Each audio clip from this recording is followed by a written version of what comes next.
Biden, NATO, and the West in general is responsible for destroying Ukraine. Now, I know right off the top that that's going to get a lot of eyebrows raised or if maybe even scoffing to say, well, obviously it's not those guys. They're trying to help. It's Russia who's destroying Ukraine. And certainly there is some truth to that, because the actual instrument that's being used to destroy the Ukraine certainly is the Russian armed forces. And by the way, let me just kind of point out right at the beginning of this, this is not to justify anything that the Russians have done. They have blood on their hands. They chose a path early in this operation to choose the instrument of war to try to rectify the situation that they saw in their security on their border. There were other paths that were open. We can do a whole show on that separately. But what I want to talk on here, because it's something that nobody in the West recognizes, and everybody needs to understand, that we are a huge, huge problem in this war. And without our active involvement from before the war all throughout, and here on the current day as we sit here on the 10th of January 2025, we have made so many errors, and the bill payers for all this are the Ukrainian people and the Ukrainian land. In the name of helping Ukraine, we have literally enabled their destruction. And history will not be kind to these people. And I'm just not going to allow so many on the Biden administration team to go out in some sort of blaze of glory with all of these self-congratulating statements that many of the senior leaders have made to try to make it appear that they have just been trying to help out. No, they haven't. They have, and along with a number of other leaders that I'm going to discuss here today, have literally laid the foundation for the death and destruction of Ukraine. Unless anybody thinks that I'm exaggerating, I have a lot of justification and validated sources here. What I'm going to show you here is graphic, ground truth reality. Anyone who's going to argue with me at the end of this and say, no, it's not, it was just the Russians, they're the bad guys here. The Russians are the bad guys in some respects to this. But it's in the sense of, if there's a bear in a cave, and there's somebody's running around on the streets on the 11 o'clock news and showing bloody face and saying, this bear attacked me. We need to go and find a posse and go get it. It's a terrible thing. It's on the loose. Well, then when you find out, well, what happened? Well, I went into the cave and started provoking the bear and started slapping it and throwing rocks at it and yelling at it and do all this kind of stuff. And then you're going to be surprised when the bear acts like a bear and takes action against you. Had you never gone into the cave, there would never have been a problem. Now, the analogy is not perfect, and I'll show you why in a minute, but it is 90% there. Had we not acted the way we have, Russia would almost certainly not have taken the action that it did. And I'm not talking about one or two moves here. I'm talking across the board, consistent and horrifically poor decisions that we have taken when we should have known better, and we didn't. And we're going to show how it's the political, the military, and the media all together are part of this problem. And the bill payers, again, it bears repeating, are the Ukrainian people. The ones that we claim to have helped the most are going to be the ones that have paid the biggest price for this. We're going to go back to, because this didn't start on February 22. This started really in late 2013. And that's when the Maidan Square issue started, and this violence that started occurring and provided the pretext for the overthrow of the government. And just as a real quick background, this issue started when the leader of Ukraine, the legally elected government of Ukraine, led by Viktor Yanukovych, had been working on some economic deals. Many of the people thought he had something that was going to work with the West. Work with the West. But then he ended up at the last minute, because of some negotiations with Russia, saying, no, we're going to sign an economic deal with Russia. And then this is what happened next. Gary, if you can play that first video. On the 21st of November 2013, there were a few hundred people here in Kyiv who gathered as a form of protest because their government had suddenly decided to shelve an economic agreement between the European Union and Ukraine, and the pro-Russian Yanukovych government was again nearing itself from Moscow. And that's something that Ukrainians didn't want anymore. And what first started as a very peaceful protest was soon repressed in violence. The Berkut police anti-riot police that was since dismantled after the revolution. The Berkut killed 108 Ukrainians during November 2013 and February 2014, and which led to the revolution of February in 2014. Okay, so she left out a lot of that. And so let me fill in a few of the gaps here. Now, it's important to understand that the legally elected government was Yanukovych. Ukraine is badly split ethnically, and when you look at a map of who voted for whom, it's almost always the people in the West vote for integration with the West, and the people in the center and in the East voted for integration with Russia. And there was enough votes in this particular election to elect Yanukovych. So he had been deciding or thinking about some economic issues. Apparently, if I recall correctly, they had like a limited agreement or a verbal agreement to have some economic integration with the West. And then Yanukovych changed his mind at the last minute because he decided that actually Putin had a better deal. Now, you can decide, you can believe that the deal wasn't good, the deal was bad, whatever. That's not relevant. What is very relevant is that in a democracy, which Ukraine claims to be, if you don't like the policies of the leader that was legally elected, then you elect the next guy, the next election. That's how it works. But the people who were in the West didn't like that. They started protesting. And then there's lots of evidence that the police were being brutal about how they repressed, and some probably used too much violence. Then there's also a lot of information that there were some saboteurs in that on the people who were oriented to the West. And it's unclear at this, and I'm not going to come to a conclusion here because I don't have enough information, but it appears that there were some saboteurs in that caused a lot of the violence, which made it explode into bigot violence. But the European Union said, hey, we need to find a negotiated settlement. There was some Russian diplomats, there was some European diplomats, and they met with Yanukovych. And on I believe it was the 21st of February, Gary, if you can put that first call out up there. There was the news came out from here in Politico that President Viktor Yanukovych of Ukraine agreed early this morning to hold early parliamentary and presidential elections. After a night of tense talks with opposition leaders and envoys from Russia, Yanukovych's office issued a statement saying that the talks had finished, although European ministers said the city they were still working out some details. So at that moment, on the 21st of February, it looked like the crisis was going to have come to a diplomatic solution.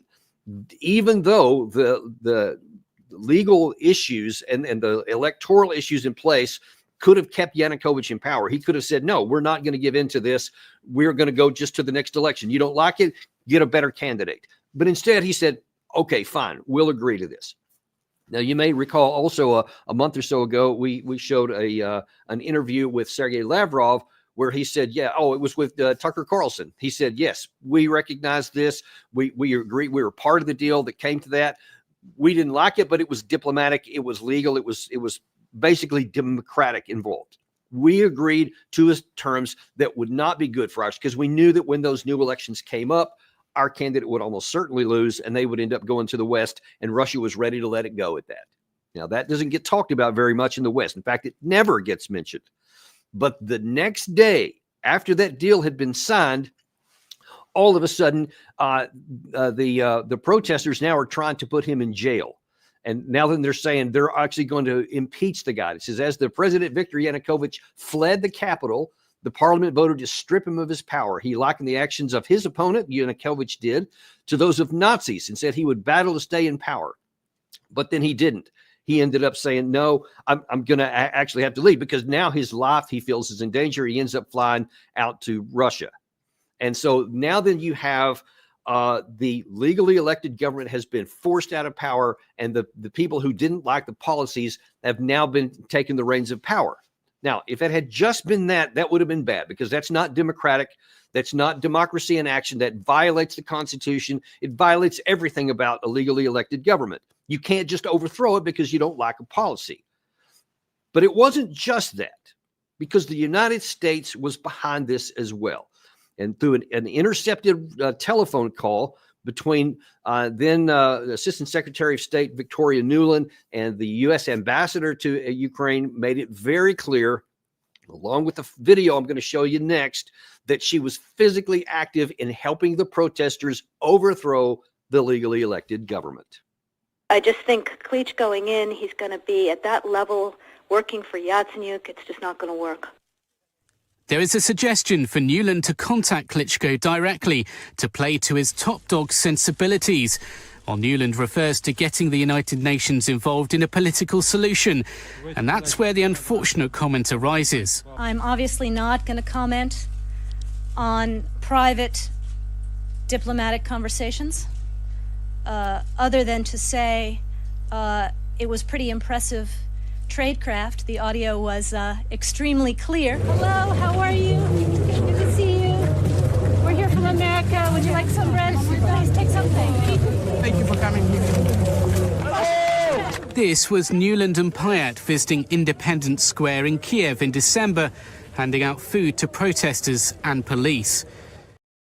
Now, as you can imagine, the people that actually voted legally to have Yanukovych elected president were none too happy with the turn of events.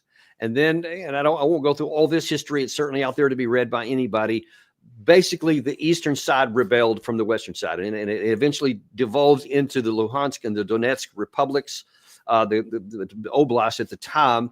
And they said, we're not gonna give in to that. And there's started to be this bloody repression. And then, even though all the people on the pro-Western side always claimed that it was the Yanukovych government that used violence to start this, then they started using violence to quell it on the other side. The West never talks about that. But now all these pro-Russian and ethnic Russian people who were saying we don't like to have our votes overturned and someone else taken out of power that we voted in, they start being killed. And the Ukrainian armed forces start moving further and further to the east. And then finally they set up some lines. And now then this is where it gets a little murky. The West says that that's when Russia sent little green men in and they came to the side of the Ukrainians. And so they were Russian soldiers fighting in the east. And that kind of solidified this civil war, which then broke out in 2014. The Russian side says, no, we didn't send any troops. They did send us some supplies. They did send some ammunition and stuff, just like, by the way, we have been doing for the Ukraine side in the Russian war. But be that as it may, that stirred the pot up. And so now then you have effectively a civil war that broke out along the lines. And now that was that caused then some real consternation in Russia, because they're saying, now, if you guys have taken over all this and now then you've installed a pro-Western leader that's your effect, we have a naval base at Sevastopol in Crimea. And that caused Putin, and I think it was June of that year, to say, all right, that's it. We're going to annex the Crimea, because there is no way. And when Putin announced this, he says, listen, there is no way that we're going to allow a Western dominated country to come all around our naval base at Sevastopol. We won't be secure. So he annexed it. Of course, obviously no one in the world recognized it outside of Russia, I don't believe. But it didn't matter because they had control over it. It was a bloodless situation. The Russians didn't conquer it because it was, if I remember correctly, about 95% ethnic Russians in there. Anyway, they had a plebiscite, and that's about the number of people that voted on the Russian side to be annexed into Russia. And so that's where it is. So now then you have your first casualty so far. So had we left the government alone, and had we done the very first thing when that EU deal and negotiations came up with Yanukovych to have early votes, and an early election, and I think it was April or May of that year, all of Ukraine to this day would still be under Kiev's control. Think about that for a second. That is so crucial to understand. Had we just kept our fingers out of the pot, Crimea would still be part of Ukraine to this day. But instead, we had to try and fix the issue to put the matter more and more toward what we thought was a pro-American and a pro-Western Europe situation. So now there's the first casualty. They've lost Crimea. So now then diplomacy gets back in again. And the four sides is called the Normandy Group.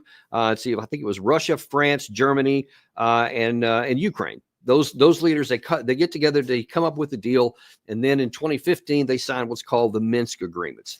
And the Minsk agreements basically called for a ceasefire of this civil war, the withdrawal of heavy weapons to certain lines, and called for political autonomy for the Donbas, for the Luhansk and Donetsk area, and then also a constitutional reform in Ukraine.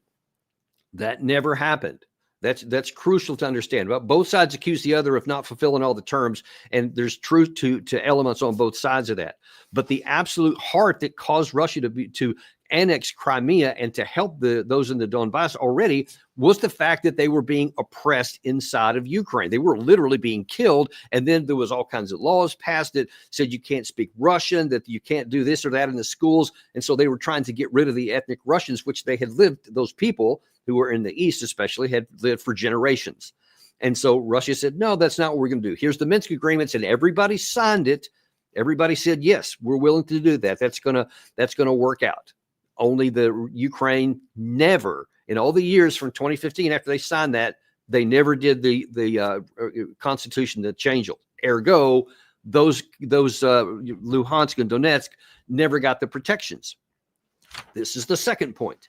Had they made the deal at that time, had the West helped sponsor, and if the Ukraine side had done what they said and made the constitutional changes and given the autonomy, to even loose autonomy to those republics, then the whole thing could have been over, and the war would have come to a complete end, and everything except Crimea would have stayed under Kiev control, and the killing would have stopped. That's the second thing that is crucial. How many people have died since that time? Because actually, even all during the 2014 to 2022 period, could have lived if they had just accepted the political outcome. But no, there was too many people in Kiev and certainly in Europe and definitely in the United States that didn't want any of that deal. As a matter of fact, we then subsequently found out that the German and the French leader never intended for that to happen. Again, this is the Kiev Independent. This is not some Russian misinformation. It says the Kiev Independent in an interview with the German newspaper Die Zeit, Angela Merkel, who was the chancellor of Germany at the time, said about the Minsk protocols, it was, quote, obvious that the conflict was going to be frozen and the problem was not solved, but it just gave Ukraine precious time. Do you also believe that negotiations in Minsk were intended to delay Russian advances in Ukraine? Francois Hollande, who was the leader in France, said, yes, Angela Merkel is right on this point. The Minsk agreement stopped the Russian offensive for a while. That was very important to us to know how the West would use this respite to prevent any further Russian attempts. So they all said, yeah, they didn't put any pressure on Minsk, on Kiev to make these requirements and these actions that were required by the agreement that they signed. They just wanted it to, quote, stop Russian advances to buy time for the Ukraine to continue to advance its military and build up. And that is so perverse. And those hardly any people in the West at the time that came in thought through that a little bit. Wait a minute. You say that you signed these to buy time for Ukraine to stop the Russian advance. The agreement itself called for the end of the conflict. If you had just done what you said and given political autonomy to Luhansk and Donetsk, they would have had no more reason to fight. That was why they were fighting. You, instead of just following the diplomacy which could have ended the conflict on the spot, you kept going. Then that turned into more trouble because let's see if I've got this right. Sorry. In March 2021, so apparently after they had decided they had bought enough time, Zelensky signs this law that, again, got very little notice in the West, but it sure did in Russia. And he signs this decree that as of March 24th, 2021, the strategy of deoccupation and reintegration of the temporarily occupied territory of the Autonomous Republic of Crimea, the city of Sevastopol, on the decision of the Security Council of Ukraine was signed on March 11th. And there was subsequent to that, they also said all of the occupied territories, to include Luhansk and Donetsk, would be returned. And Zelensky in Western media added by force if necessary. So that's in March of 2021. The very next month, what a surprise, Russia starts building up forces on the Ukrainian border. And Russian forces are massing on the Ukraine borders. Bluff or not, Putin is playing with fire. Well, Putin wasn't playing with fire. He was trying to show his seriousness that if you don't put the Minsk agreements into effect, we may take additional measures here. And that apparently people didn't believe him, because instead of saying, hey, we're not going to do this, the West said, not only are we going to do this, we're going to not pass the Minsk agreements, because all throughout the latter part of 2021, Putin repeatedly said, Minsk agreements, Minsk agreements. That's what we need. He didn't say, let's have a war. He said, let's do diplomacy. Let's solve this problem what we already agreed to years and years earlier. But instead, we not only didn't sign or didn't apply the Minsk agreements, didn't put any pressure at all on the Ukraine side to abide by them and to change their constitution as was required by their signature. Instead, we start saying, oh, and by the way, this whole thing we've been doing since 2008, Ukraine's coming into NATO. And now Russia's adding that to the list and saying, no. You're going to do the Minsk and you're not going to do the NATO, because there is no way on God's earth we're going to allow a foreign military alliance to come right up to the border of our country, which basically has a wide open plane straight to Moscow. They said that we were never going to do that. Even Trump, a couple of days ago, in one of his interviews, acknowledged the same thing. He said, we would never do that. He said, I get it. I get their consternation and their desire not to have NATO. And when Trump said, yes, there was some issues there that we said, hey, the NATO is a non-negotiable for us. Trump said, I understand that. He would feel the same way. And he said, I think that there was an agreement that was in place, but then Biden went back on it. Well, this is what he's talking about, the Minsk agreements here.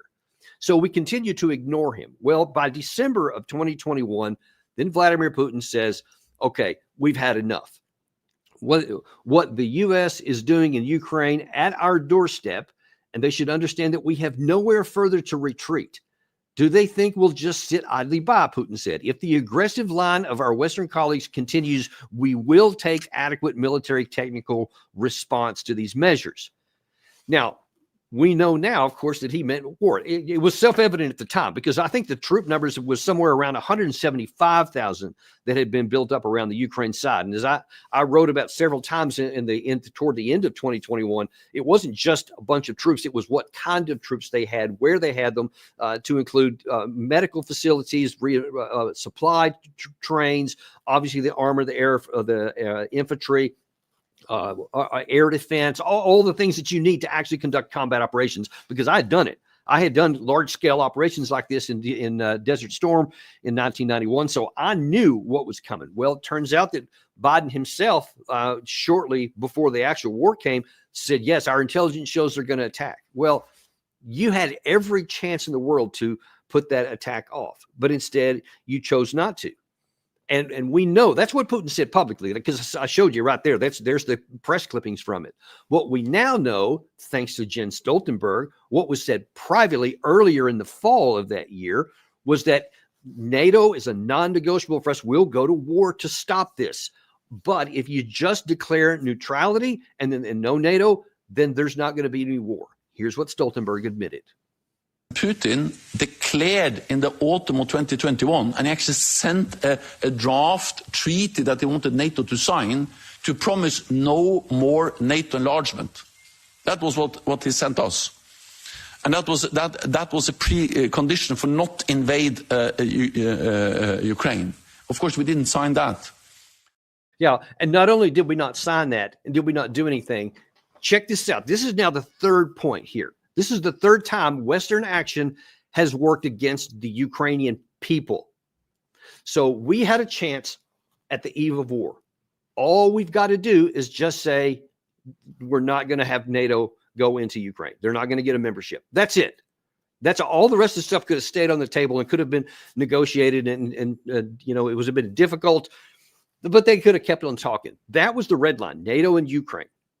And instead of doing that, and look, that would have cost so little. At the time, the famous thing in the West was nobody tells us who comes into our alliance. We decide who's going to do that. Well, yeah, that's really tough sounding. Well, good on you. You sound like a big hero there. Who paid the price for that? Did anybody in the West? Are there hundreds of thousands of dead Western Europeans or Americans? No, your braggadociousness and your arrogance has caused Ukrainians to die in large numbers. And so of course, right on the eve of that, Stoltenberg again went out. I didn't have time to pull this one out, but I remember it so distinctly. He went out there again and very public and brashly said, nobody's going to tell us Ukraine will come into NATO when we're good and ready. So if Putin had given basically an ultimatum in the late December, and then come February, then he acted on it. What a surprise. Nobody could have been surprised by that. And yet everybody in the West, from Biden on down, keeps saying how this is unprovoked and illegal and all this kind of stuff. And I'll reiterate what I said at the beginning. Russia had alternatives here. They didn't have to resort to war. But when you keep shoving somebody back over and over and you put a military alliance, threaten to put it right up on their border, like we did in the Cuban Missile Crisis, we would never accept it. We never did. We never will passively accept a major nuclear power with a military alliance on our border. But somehow we think that there's no problem that Russia should, because we said, oh, it's just a defensive alliance. It's not against you. Well, that's absurd. We would never accept that argument. We didn't accept that argument. So to suggest that Russia was unprovoked is irrational, illogical, and a flat out lie. They were provoked. They should, maybe you can say they shouldn't have done it, but we would have done the same thing here. But here's the thing. I had been, again, writing before the war started. I said, look, this is the nation of Russia. When you look at the balance of power between the two countries and their potential to support and sustain war over time is unequivocally on the Russian side. It made no sense whatsoever to get into a big war with Russia because you can't win it.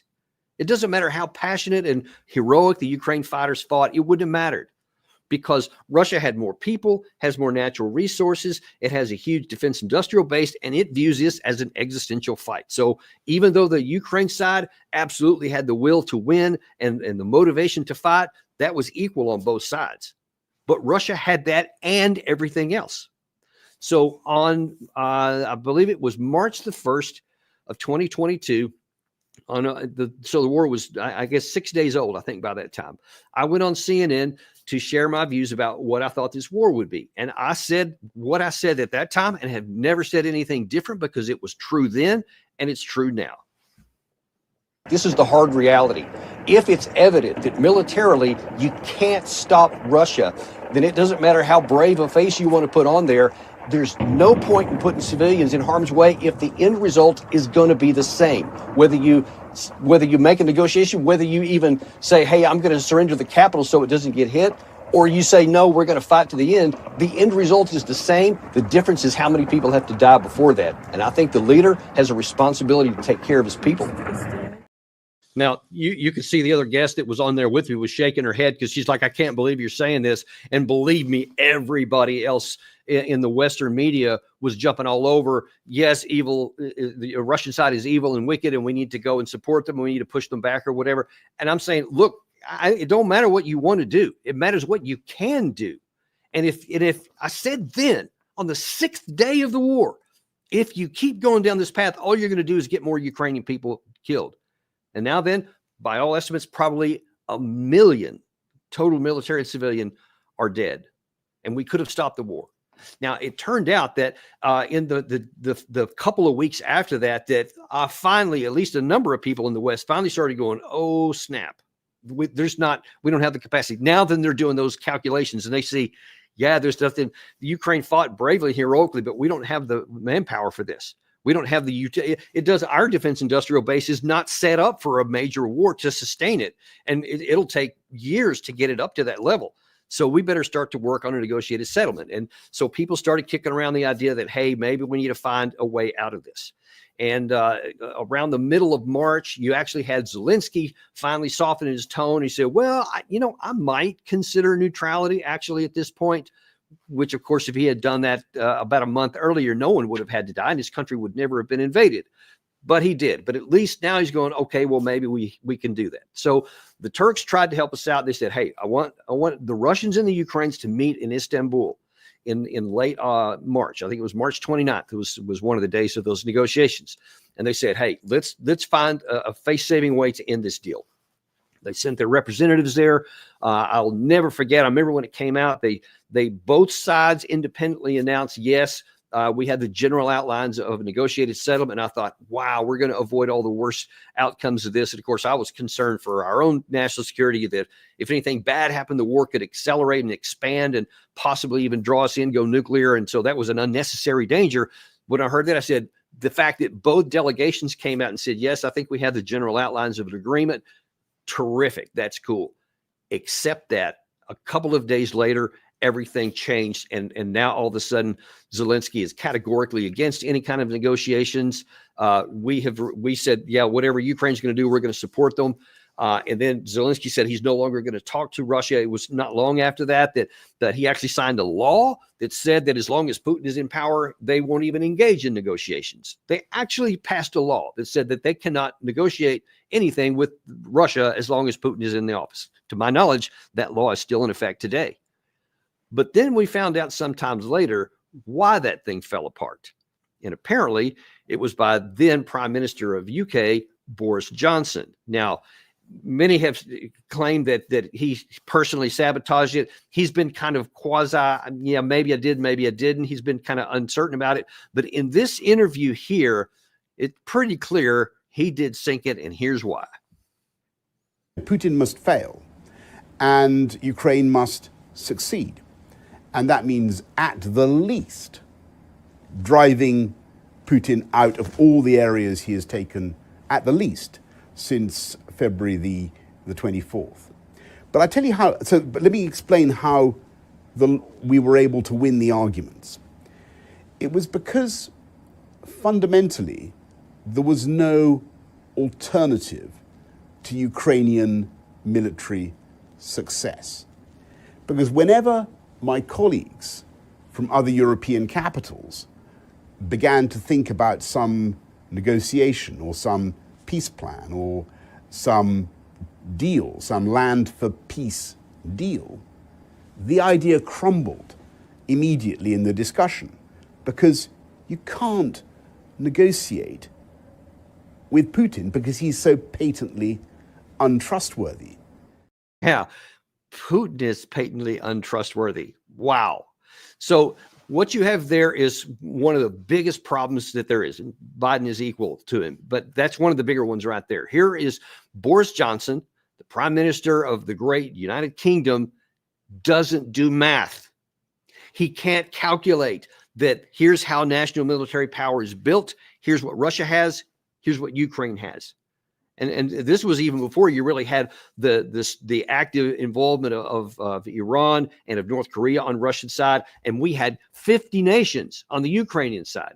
This was never about little Ukraine and big Russia, and they couldn't win. This was about Ukraine with all of 50 nations and all of NATO support behind it.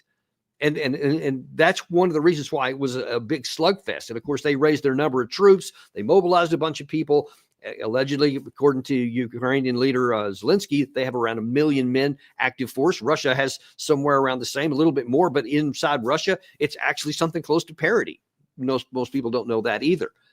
But here you have Boris Johnson not recognizing that the math doesn't work for Ukraine, and instead just says, nope, Ukraine has to win. Russia has to lose. I don't care what you want. It doesn't matter what you want if you can't make it happen, if you don't have the resources to make it happen. So given a chance to end the war, this is number 4. We could have ended the war there in Istanbul, and then there would only been minimal damage to the Ukraine side. Part of that deal required Russia to withdraw the forces that it had back to the Luhansk and Donetsk area, because Russia had, right before this thing had happened, had recognized the independence of both Luhansk and Donetsk. So that was kind of a precursor. Now that they are independent nations, and so Russia could actually send troops in to help them, which was it's how they basically did their invasion from that part anyway. But so the initial deal would have been to withdraw all the Russian troops from everywhere except for those 2 areas, and then we can get back to working some negotiations again. But instead, no, we want to keep going with that. And then we had all the fighting through most of 2022, and then that's when Ukraine had the best chance it would ever have to have a negotiated settlement on terms favorable to Kiev. And that came because in late summer and early fall, the Ukraine side caught Russia with their pants down in the north in the Kharkiv area, and it had this big, surprising offensive that captured like 6,000 square kilometers. Russia had done a terrible job of preparing for defenses. In fact, they hadn't done any at all. And then when Ukraine was able to mass enough troops to overwhelm the small troops they had up there, they had this huge area they got back. Then they also, in the Kherson Oblast, much of which Russia had connected or had captured, then they said, hey, we're going to go after the capital city of Kherson City. And then Russia was faced with the choice of, do we fight for the city or do we withdraw all our troops across the bridge on the Dnieper River and live to fight another day? That's what they chose to do. And it was a big celebration in Ukraine because they had driven the Russians out of both of those two places. And now many in the Ukraine side are excited because they think now the momentum has shifted on our side and now we can drive Russia out of all of this territory. Those facts, though, that I talked about before about the balance of power hadn't changed. They hadn't changed at all. Ukraine had some tactical success, but they had only moved Russia out of a place where it didn't have much troops and that it wasn't valuable for them to fight a battle then with their backs to a river. So they just repositioned, made complete military sense, even though politically it was a big plus for the Kiev side. But the dynamics didn't change. So the need to make a negotiated settlement was ever more so. On one of the rare times, then Chairman of the Joint Chiefs of Staff, Mark Milley, actually said out loud what I and many other people actually knew, that time in November of 2022 is the best chance Ukraine would ever have to have a negotiated settlement because Russia had just been kicked out of this area. They had recently force mobilized 300,000 people. They were having a whale of a time trying to get them in uniforms and to get them trained, and they were just trying to stop gaps. So they were definitely on their back heel on the tactical battlefield. Here's what Milley said to anyone who would listen at that time. The probability of a Ukrainian military victory defined as kicking the Russians out of all of Ukraine, to include what they define or what they claim as Crimea, the probability of that happening anytime soon is not high, militarily. Politically, there may be a political solution where politically the Russians withdraw. That's possible. You want to negotiate from a position of strength. Russia right now is on its back. The Russian military is suffering tremendously. Leaders have been, the leadership is really hurting bad. They've lost a lot of casualties, killed and wounded. They've lost, I won't go over exact numbers because they're classified, but they've lost a tremendous amount of their tanks and their infantry fighting vehicles. They've lost a lot of their fourth and fifth generation fighters and helicopters and so on and so forth. The Russian military is really hurting bad. So you want to negotiate at a time when you're at your strength and your opponent is at weakness. And it's possible, maybe, that there'll be a political solution. Okay, that's number 5. That's the one spot that the Biden administration unbridled or unsaddled with the emotional issue that Zelensky obviously was, because they see success and now they want more of it. The Biden administration and all these European capitals should have been looking with a little bit more balance and saying, okay, I get it. Those are good moves here, but this balance of power, the math still holds. And that Russia has the time. They have the men to lose the casualties they have. They have the time to build up their defense industrial base, because now then they're going to something close to a full-on war footing. And they converted a huge portion of their economy into military affairs. So they have all that stuff. We could see that. You saw Milley tried to get that point across. You want to negotiate from a position of strength.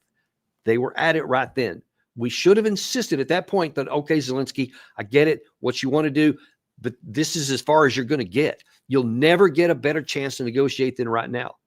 But either we didn't do that or Zelensky just refused to do it. We can only guess which. Most likely it is we never even did the calculations. Most likely, despite what the chairman of the Joint Chiefs did, the president and all of his advisors, Secretary of State, Secretary of Defense, they probably just said, yeah, I don't know what he's talking about. Yeah, keep going. That's what Zelensky wants, so that's what we're going to do. And hey, Russia's hurt now. I bet we can make them hurt even more. So you see this arrogance is now coming in there, and we lost an opportunity to do that. So instead of having a negotiated settlement, then the Ukraine side said, you know what, let's go on an offensive. We were good there in the Kharkiv area and in the Kherson.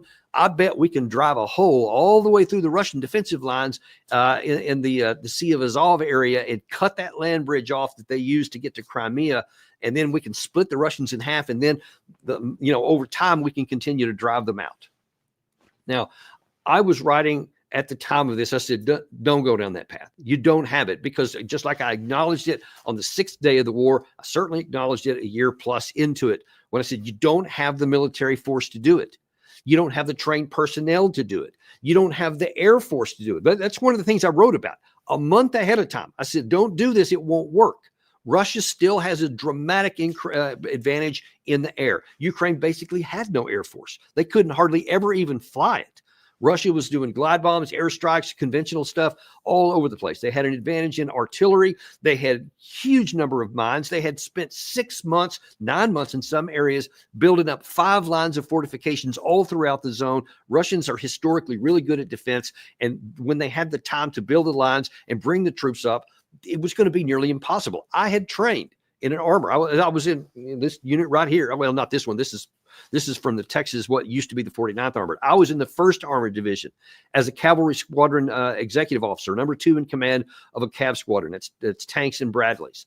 And we had trained many times on what it would take to penetrate a Soviet defense that had minefields and all that kind of stuff. So I knew exactly what was required. And so I told anyone who would listen and wrote everything I could that it would not work, because if you're the offensive side and you don't have air superiority or even parity, at least parity, and if you don't have a substantial number of mine clearing equipment, a lot of engineering stuff, and above all, you have to have not just large numbers of tanks and artillery pieces, but you have to have trained crews that know how to use them, that know how to fight together, that, platoon leaders and company commanders and battalion commanders, command sergeants majors, all the way up the line here. Everybody has to know what they're doing. None of that happened on the Ukraine side. They had maybe a month or two in some cases of minimal training. That's not even close to being enough. So there was no way that was going to work. But instead, we supported it. And then, I mentioned before, some of our military people were also to blame on this. Mark Milley gets credit for what he tried to do, but here's 2 generals that deserve a lot of blame for what happens. Here is, first of all, is former CIA director and 4-star General David Petraeus telling the BBC, and he's going to tick off a lot of stuff, and he's going to claim that actually the Ukraine side is ready to do this.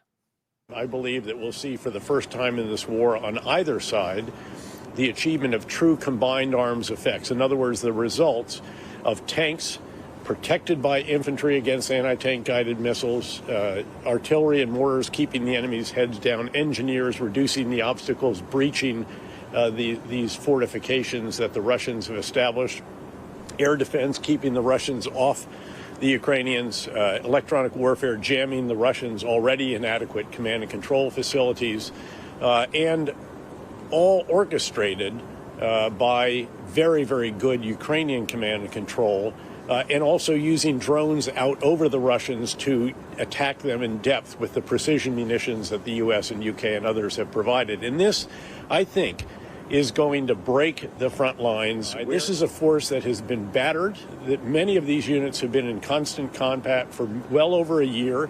They're not pulling units offline and reconstituting them, in other words, replacing the losses, the people, the equipment, and retraining them. They're just adding people to the front lines. That's not the way you produce a cohesive, coherent, well-disciplined organization. And I think, therefore, that's why they're going to crack, crumble, and perhaps actually collapse. That was just, I could not believe it when I saw it at the time that he had said that.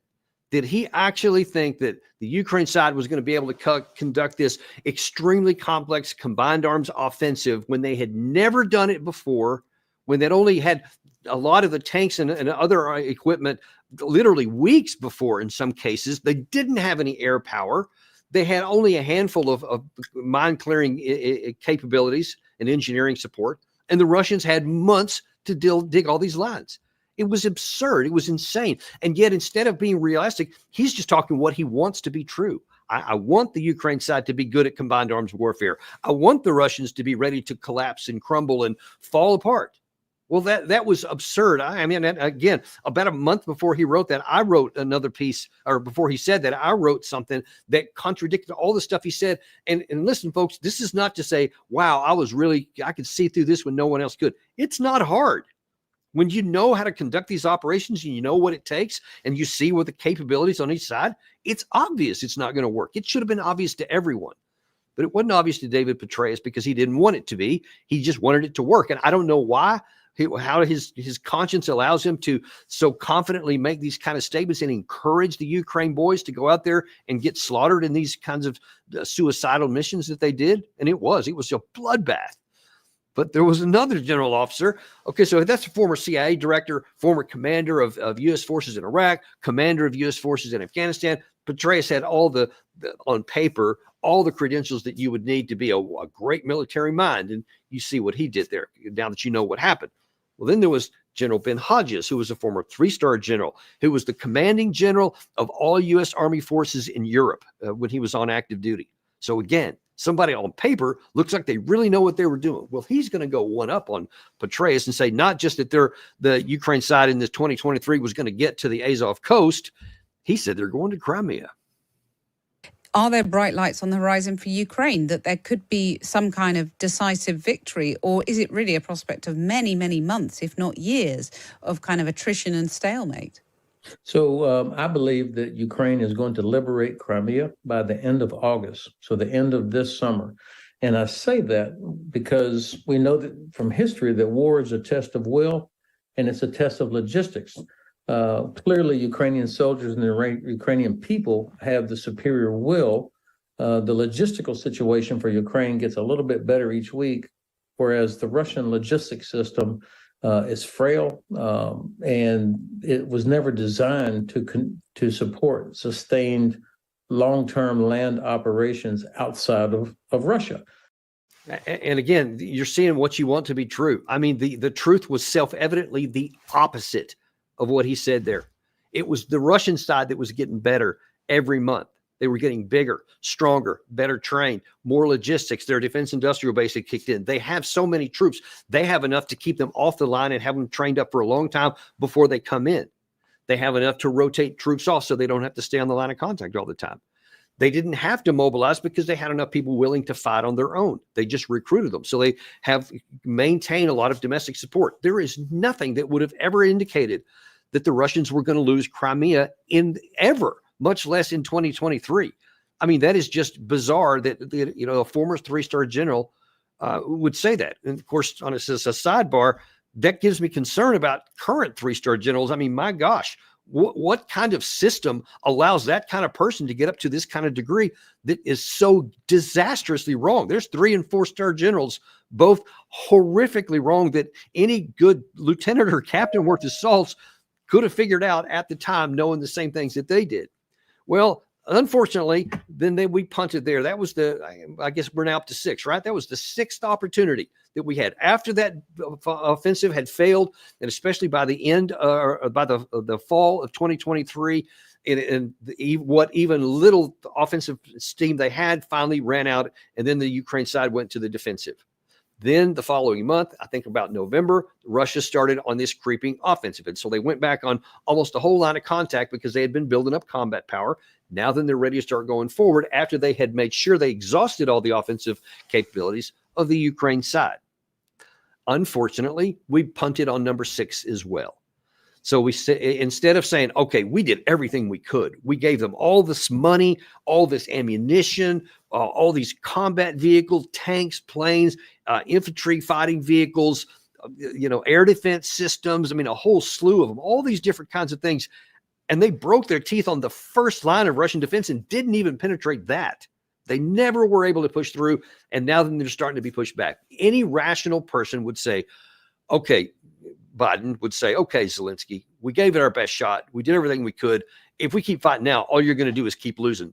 There is no logical path to ever reverse what's going on here because the Russian side doesn't stay static. It just keeps getting stronger. And we don't have the capacity that the Russians, along with their allies, do, because unlike North Korea and Iran, who are totalitarian states, they can just say, hey, we're going to build up our defense capabilities, even though they're not at war, just because they have the command authority to do so. It doesn't work that way in the West. So all the Western countries combined, and that includes the United States, I think the number that Zelensky himself said just a week or so ago was about 1 million in the month, in the calendar year of 2024. Russia got 3.5 million alone from North Korea in 2024. And then they're building, this is like 6 months old, so it's almost certainly higher now. The last category I saw was they're building about 250,000 shells per month. So it's almost certainly much higher than that now. So those two things combined, we'll never match that, just in artillery ammunition alone. And the drones are both increasing on both sides. And maybe you'll say that's a wash. Both sides are doing really well. They're also doing good electronic warfare. But now then that we're getting into these wire-guided drones, the fiber optic cables that can't be blocked. The question is going to be who can make more of those the fastest, because those things, they can't be stopped on the battlefield. There's nothing you can do to stop those.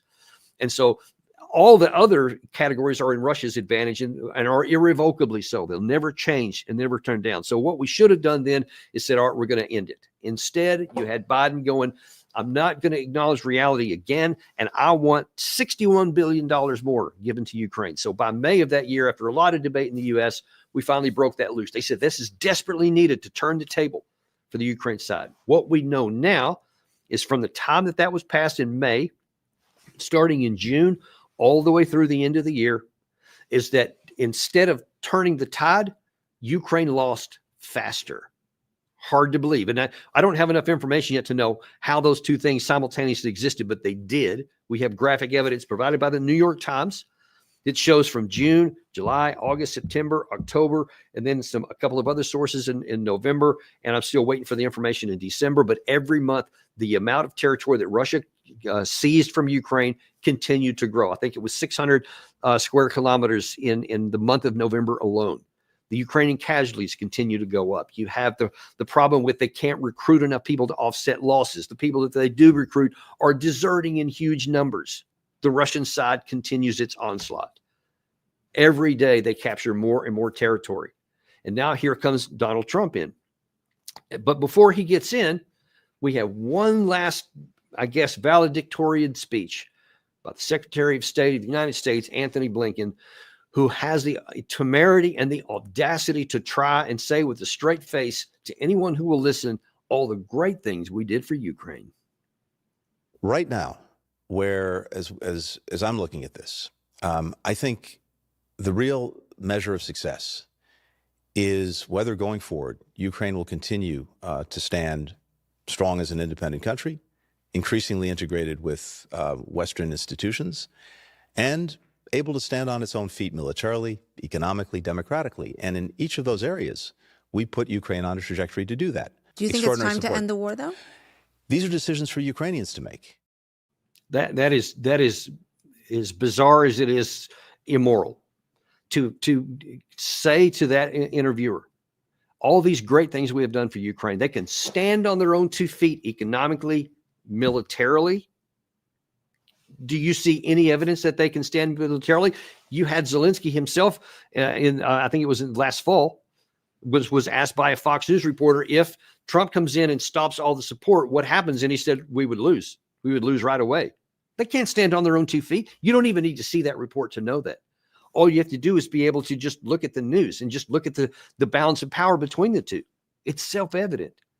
So every opportunity the Biden administration had to end the war, every opportunity that anyone, whether it's Keir Starmer in Britain, Boris Johnson before him, Emmanuel Macron, all of these leaders, every chance they had to end the war, they doubled down on it, ignoring reality, ignoring math. And now then, we are coming to the end. There is nothing that Trump can do to stop what's already happened here. The best he can do is to try to say, we're going to get this negotiated and end as fast as possible. And whatever the best terms that he can help negotiate to get for Ukraine, he's said he's going to do. Everything is clear on that. And it doesn't matter if he wanted to or not, because that's all that's left open to us. So what you're going to have then is some kind of a negotiated settlement that is something worse than what exists today. That's a fact. That is a fact. So here's what you're going to be left with now. I told you at the start of this that Biden, NATO, and the West basically conspired to destroy Ukraine, because I've showed you at least 6 different places. There was more, but at least 6 major inflection points we could have ended the war and could have preserved Ukraine. We could have prevented the war from happening. We could have ended it shortly after it did happen. And there were several points around the rest of it where we could have, and instead we rejected every one of those. And now Ukraine has lost probably about 1 million people. And every day there's 1,000 or 2,000 more, depending on how intense the combat gets, that are dying. Why should one more Ukrainian man or woman die in defense of their country when they can't succeed? The end is already determined. It's already written in stone. It can't be changed. So why add to the body count from it? That's something that all of these leaders I've talked about are going to have to reconcile with for a long time. History will not be kind to them. When a lot of this has passed, and whenever people start trying to do a postmortem after whatever agreement is finally signed, they're going to be starting asking, how could people have been so dumb here? They'll probably watch this video, and a lot of the information is going to be here.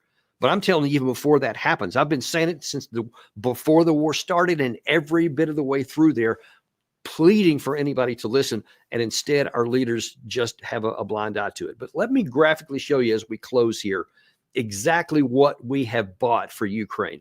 All of our support for as long as it takes. All of our, my God, that we have to get rid of that man, which Biden said early in the war about Putin. Biden is about to be gone. Putin's still going to be there. How's that working out? It didn't work out for anybody, for him, for anyone else. But now then, here is a map. This is when the Maidan started in late 2023. I'm sorry, late 2013. But as of 10 January, this was still the map of Ukraine. It was whole, to include the Crimea. And had we merely done the negotiated deal I told you about on the 21st of February, this would still be the map of Ukraine today. But instead, we said, no, we're going to not do that. And they forced him out. And then that sparked a civil war inside Ukraine. And immediately as a response, Russia seized Crimea. So now then, after the Minsk agreements in 2015, now here's the map of Ukraine minus the Crimea. And if we had just applied those terms, that would be the map of Ukraine today. But NATO wouldn't do it. You saw that we had Viktor Yanukovych and several others in the State Department actively conspired to make sure that the opposition overturned a legally elected government. And this is the initial response for it. But we wouldn't stop there. And so now then the next time we get a chance here, Gary, if you can roll that next one up there, is that this one is after we would not listen to Putin's December 2021 ultimatum that either you agree not to put NATO into Ukraine or there's going to be conflict. And so right away on the 21st of February, Russia acknowledged and recognized the independence of those two republics. So now then that's first of the red part that's gone. Then on what would have been the case on if we had taken the proposed Istanbul agreements, Russia was going to have withdrawn from all the territory. I didn't have time to put the other map together. And by the way, all of these maps are courtesy of Colonel Jacques Beau, who we have on our show a lot. He's the one that came up with this, and he has very kindly allowed me to use his maps. But if you'd seen the map that showed Ukraine at the height of the Russian invasion, and I think it was early March of 2022, this is a lot less than it would have been, but you see it's more than what it was at the beginning of the war. But if we'd agreed then, everything in yellow to this day would still be in Ukraine's hand, but NATO would have none of it. We said, no, we're not going to do that visit. So the next time that a line was drawn, as I've referred to many times, is the 14 June line this past summer, that Putin said, this is now the minimum that we're going to go for. And if Trump comes in and agrees to it, then the yellow will be what remains of Ukraine going forward. But, and here's the crucial part, if we continue on forward, and if Trump is not willing to negotiate on those June 14 lines, in all probability, the Russians will simply continue to gravel on until they get everything, to include Odessa in the south, Kharkiv in the north, and actually everything up through the Dnieper River. All of those things are possible. That's not written in stone yet. That is still only a possibility, but it is something that is very, very possible. In fact, I would go so far as to say it's probable. Trump's hand is very weak. He can be the greatest negotiator in the history of the world, the best businessman ever. But if he doesn't have leverage in his hands and he can't force Russia to stop, Zelensky keeps making all these statements here of late that he says, I want to, put ourselves in a position of strength over Russia so that we can negotiate something that we want. Those days are over. You had your chance. You had the leverage. You refused to use it. So you have no one but yourself to blame for this, other than maybe a lot of the Americans who were encouraging you to go on. But all of you as a group have nobody to blame but yourself. And you have millions probably of body bags and caskets, graves, never to come back as the payment for your unwillingness to acknowledge reality.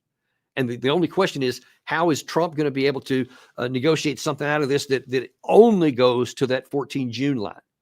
The fact is, Biden, NATO, and the West destroyed Ukraine by all those unwillingness points that I told you to be able to end this war. They could have done it at any time, and they took every aspect, every course of action, every decision necessary to ruin it. That is the legacy that this administration is going to leave. It's no one's going to remember hardly anything else from the Biden team except for the fact that he destroyed Ukraine in claiming to want to save it. And we'll see how this works out. Trump hasn't taken any, still 10 days away from that. And we will certainly keep a eye on this for you. But I thought it was really important prior to that day for everybody to understand the lies that the Biden administration officials are telling, the fabrications that they have made up are all untrue. And you see it.